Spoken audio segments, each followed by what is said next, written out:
Circulation. Quand on parle de la Riponne et du tunnel, on pense beaucoup à voiture, voiture, voiture. Elles sont omniprésentes.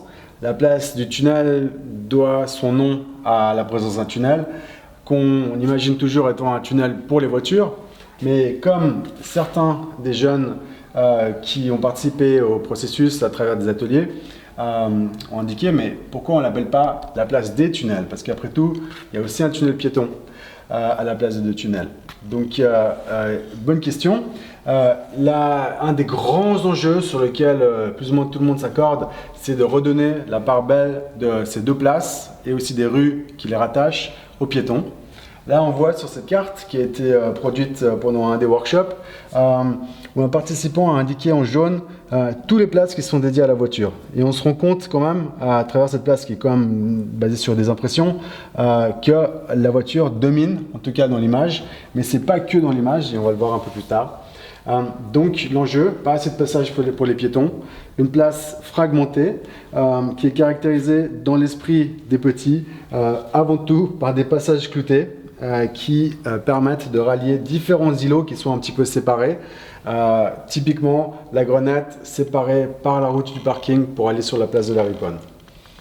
Donc trop de voitures, on s'accorde bien à tout le monde l'admet, mais en même temps, une des choses qui fait la centralité de la place de la Riponne et de la place du tunnel, c'est justement son accessibilité et c'est ça qui en fait aussi des portes d'entrée pour la ville. On sait que les bus s'arrêtent, des bus qui viennent de différentes villes d'Europe s'arrêtent à la place du tunnel. On sait que les touristes arrivent par là-bas. On sait que le métro, que le parking sont des vraies portes d'entrée pour tous les gens qui habitent dans la région et qui viennent en ville.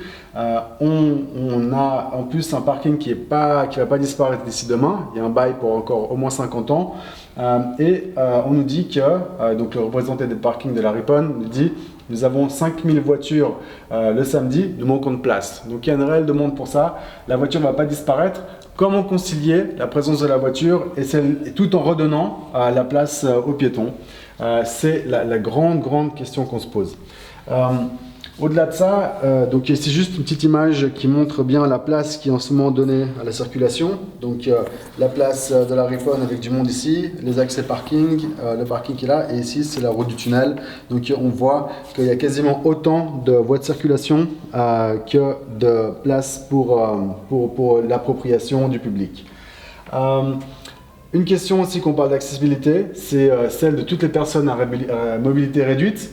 Donc on sait qu'en Suisse, on a une population où on a proche de un quart de la population du public qui a plus de 60 ans. Comment rendre les places plus accessibles aussi à des personnes qui n'ont pas forcément les moyens de se déplacer à pied, en vélo ou en métro? La question reste ouverte.